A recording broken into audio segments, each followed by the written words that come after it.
ये वाला question JEE mains में पूछा गया है। क्वेश्चन क्या कह रहा है? Which of the following is true about spin quantum number? Spin quantum number के बारे में इसमें से कौन सा स्टेटमेंट ट्रू है, ये हमें बताना है। ठीक है यार। इसके लिए ना हम क्या करते हैं, हम सारे क्वांटम नंबर के बारे में समझने की कोशिश करते हैं कि कौन सा क्वांटम नंबर क्या रिप्रेजेंट करता है। जो पहला क्वांटम नंबर हमारे पास होता है वो होता है एन, जो कि जिसको कि हम कई बार पी से भी रिप्रेजेंट करते हैं, जो कि प्रिंसिपल क्वांटम नंबर को रिप्रेजेंट कर रहा होता है। प्रिंसिपल क्वांटम नंबर इलेक्ट्रॉन के ऑर्बिट को बताता है कि इलेक्ट्रॉन किस ऑर्बिट से बिलोंग करता है। व्हेन आई से ऑर्बिट, इसका मतलब है कि फर्स्ट ऑर्बिट से बिलोंग करता है या सेकंड से या थर्ड से, किस ऑर्बिट से बिलोंग करता है, इसके बारे में कौन बताता है हमें? इसके बारे में बताता है प्रिंसिपल क्वांटम नंबर। अगर मैं बोलता हूँ फोर्थ ऑर्बिट, मतलब ये फोर्थ ऑर्बिट से बिलोंग कर रहा है, राइट? अगर मैं ऐसा बोलता हूँ कि फोर्थ ऑर्बिट, इसका मतलब है कि ये बंदा किससे बिलोंग कर रहा है? फोर्थ ऑर्बिट से बिलोंग कर रहा है। ऐसे कई बार हम देखते हैं ना कि ऐसे 4d लिखा रहता है, 4d इलेक्ट्रॉन, या ऐसे लिखा रहता है कि 2s इलेक्ट्रॉन। तो ये 2 जो है ना, वो रिप्रेजेंट कर रहा होता है ऑर्बिट को, जो कि बेसिक रूप से प्रिंसिपल क्वांटम नंबर होता है। ठीक है? बेसिक रूप से प्रिंसिपल क्वांटम नंबर क्या रिप्रेजेंट करता है? ऑर्बिट के नंबर को रिप्रेजेंट करता है, ये हम समझ चुके हैं। अगला जो है हमारा वो होता है एजीमुथल क्वांटम नंबर, जिसको कि हम एल से रिप्रेजेंट करते हैं। ये शेप बताता है। इसके इसका जो ऑर्बिटल्स है उसका शेप, अगर हम बोलते हैं कि एस है या फिर एल का वैल्यू जो है वो 0 है, जिसके करस्पॉन्डिंग जो नेम है, जो एक क्या बोल सकते हैं, कैरेक्टर जो हमने असाइन कर रखा है 0 के करस्पॉन्डिंग, वो एस है। और इसका जो शेप होता है वो स्फेरिकल शेप, इस तरीके का गोला, एक गोल टाइप का स्फेरिकल टाइप का हो जाएगा। सिमिलरली अगर एल जो है वो 1 है, इसका मतलब है ये पी से रिलेटेड होगा। और ये जो होता है वो कैसा हो जाता है? डंबल। ये कैसा होता है? डंबल।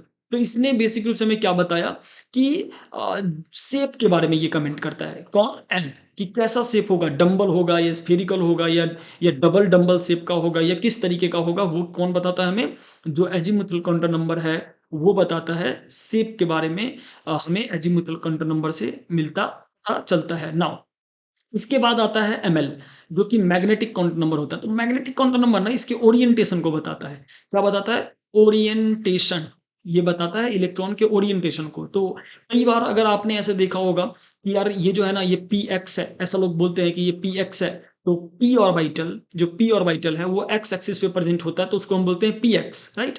यही चीज तो ओरिएंटेशन बता रहा है कि p जो है ना वो x पे है। मतलब अब इलेक्ट्रॉन जो है वो क्या करेगा? बेसिक रूप से एक्स पे मूव कर रहा होगा। इलेक्ट्रॉन जो है ना वो इस तरीके से यहाँ पे मूव कर रहा होगा, इस तरीके से इस वाले ऑर्बिटल के अंदर ऐसे इलेक्ट्रॉन मूव कर रहा होगा। ऑर्बिटल क्या होता है? ऑर्बिटल एक स्पेस होता है जिसके अंदर इलेक्ट्रॉन की फाइंड होने की प्रोबेबिलिटी मैक्सिमम होती है।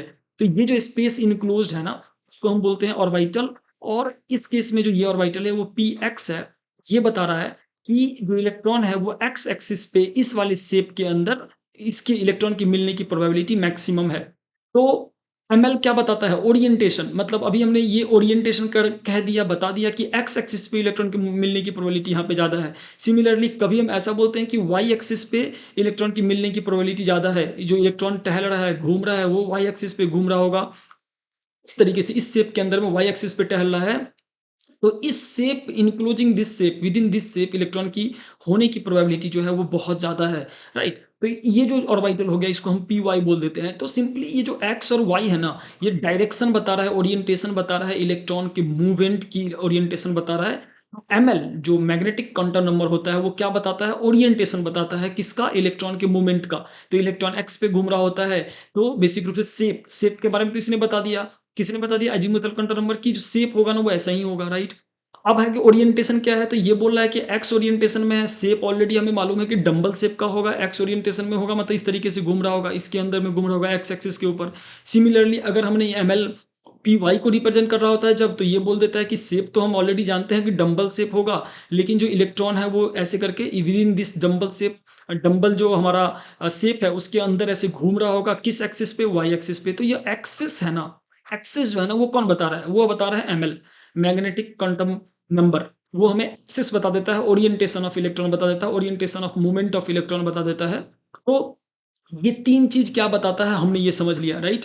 अब क्या होता है ना कि प्रत्येक जो हमारा ऑर्बिटल है, जो भी ऑर्बिटल है हमारे पास, चाहे p ऑर्बिटल हो, s ऑर्बिटल हो, कोई भी ऑर्बिटल है ना, उसके अंदर उसके अंदर इलेक्ट्रॉन जो है ना अपने एक्सिस पे, इलेक्ट्रॉन का अपना एक्सिस होता है, उस एक्सिस पे वो या तो एंटी क्लॉकवाइज घूम रहा होता है, नहीं तो इलेक्ट्रॉन क्या होता है? क्लॉकवाइज घूम रहा होता है।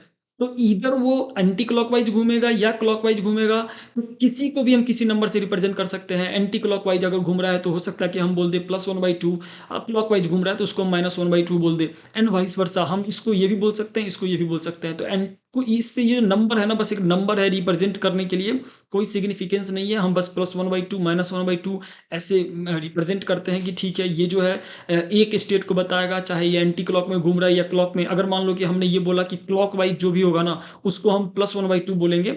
जो भी इलेक्ट्रॉन उस एटम में है, उस सब जो क्लॉक वाइज में घूम रहा है, उसे हमें +1/2 बोलना पड़ेगा। और जो भी इलेक्ट्रॉन एंटी क्लॉक में घूम रहा है, उसको हम -1/2 बोलना पड़ेगा। ये कन्वेंशन है यहाँ पे। तो बेसिक रूप से ये क्या रिप्रेजेंट कर रहा होता है, ये इलेक्ट्रॉन के अपने एक्सिस पे किस तरीके से मूव कर रहा है, किस तरीके से घूम रहा है, उसको ये बता रहा होता है। रोटेशन कर रहा है, उसके बारे में ये बता रहा होता है, इन्फॉर्मेशन दे रहा होता है। हमने मोटे-मोटे तौर पे डीएन के बारे में समझा, हमने एल के बारे में समझा, हमने एमएल के बारे में समझा और हमने एमएस के बारे में समझा। अब हम इस स्टेटमेंट को पढ़ने के लिए तैयार हैं। पहला स्टेटमेंट ट्रू वाला पता करना है, ध्यान रखना है हमें। कौन-सा बताना है? जो ट्रू हो वो हमें बताना है। तो it represents orientation of electron. हमने बताया कि ओरिएंटेशन कौन बताता है? एमएल बताता है कि किस एक्सिस पे जाएगा, वो एमएल का काम है। वो एमएल को छोड़ देते हैं अपन यार।